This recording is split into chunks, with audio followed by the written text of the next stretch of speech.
Night settled over the new Chicago Rehabilitation Dome like a soft, electric veil, glimmering with blue emergency lights that never quite turned off. Beyond its transparent walls, the battered remains of Earth's atmosphere shimmered with purple fractures, echoes of the war that had ended only a year ago. Inside, the hall smelled of antiseptic, recycled air, and quiet grief. Officer Ryan Hale had walked these corridors 100 times, but tonight something pulled at him, an invisible thread tugging at his chest. A case file flickered on the datapad in his hand, stamped with a red tag that rarely appeared. Species, Volora. Designation, minor. Status, unclaimed dependent. In the war's aftermath, most surviving Volora children had been taken in by their own kind. Only one remained in human custody. Only one had filed a final request. A glowing message hovered near the bottom of the file. Last wish, I want to be someone's daughter. Ryan exhaled slowly. He didn't know her name yet. But she would change everything. Ryan entered the observation chamber, and the world seemed to still. She sat curled on the bed, small, trembling, her pale lavender skin glowing faintly under the sterile lights. Her eyes, impossibly bright, reflected the swirling galaxies of her extinct homeworld. She looked no older than 8. When she noticed Ryan, she straightened, wiping her cheeks quickly, trying to hide the tears. Are you the one they sent to evaluate me? She asked softly. Her voice sounded like a flute played underwater, musical but fragile. Yes, Ryan said. I'm Officer Ryan Hale. And you must be. Lyra, she whispered. Just Lyra. My clan name doesn't exist anymore. The datapad confirmed her words. She was the last of her bloodline. Lyra's fingers twisted together nervously. Did they tell you about my request? Ryan nodded. They did. Her breath hitched. No one wants to sign the family documents. They say it's complicated to raise someone like me. A sharp jab of guilt cut through him. He knew why Volora biology was delicate, their bodies still adjusting to Earth's gravity and atmosphere. Human caregivers would need training. Special filtration systems. Constant medical monitoring. A lifetime commitment. Lyra swallowed hard. It's okay. I understand. I just thought, she hesitated. I just thought everyone deserves a mother or father. Ryan sat across from her, leaning forward. Lyra, do you know what signing those documents really means? It means someone chooses me, she whispered. Not because they have to, but because they want to. Her voice broke. Ryan's chest tightened. He had spent the last 3 years burying guilt over a daughter he never got to raise, a child taken by illness during the war, long before the Volora conflict began. He had promised himself he'd never try to fill that void again. But looking at Lyra, he felt the impossible happening.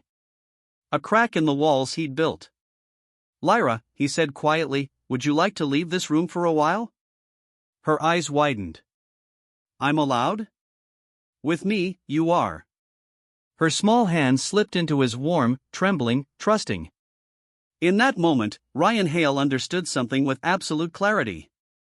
He wasn't evaluating her. She was evaluating him. And she didn't need a perfect man. She just needed someone willing to choose her.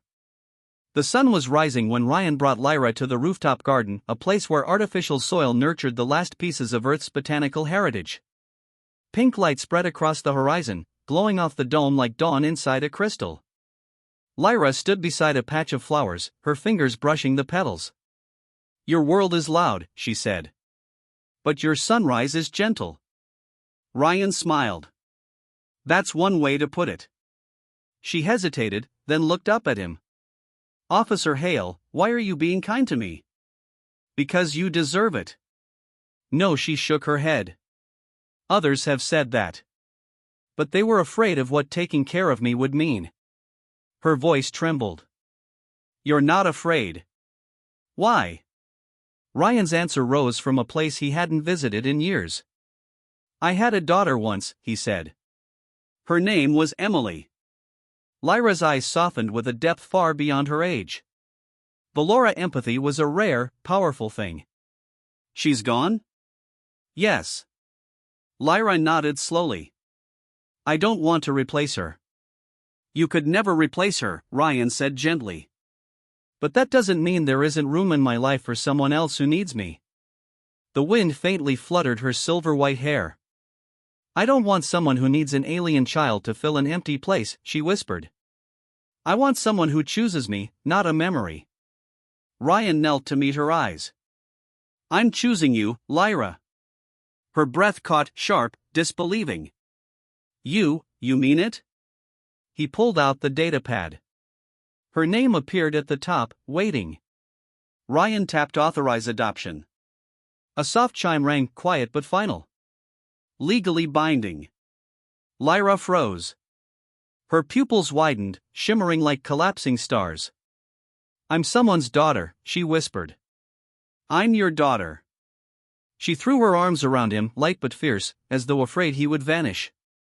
Ryan held her tight, feeling her heartbeat flutter against his chest like a wounded bird finally allowed to rest. You're safe now, he murmured. You're home.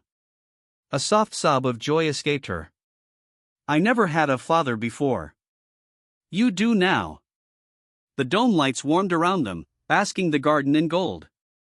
For the first time in years, Ryan felt the world shift, not in fear, but in hope. The documents weren't just paperwork. They were a promise. A bridge between species, built not by treaties or politics, but by love. Lyra pulled back, wiping her teary smile. Dad? Ryan's throat tightened. Yeah, sweetheart? Can we watch every sunrise together? He squeezed her small hand. Every single one. As the glowing horizon climbed higher, casting starlit reflections in Lyra's eyes, Ryan realized something profound. He hadn't saved her. She had saved him. And together, father and daughter stepped into a new dawn, one written not by war, but by love strong enough to rewrite the stars.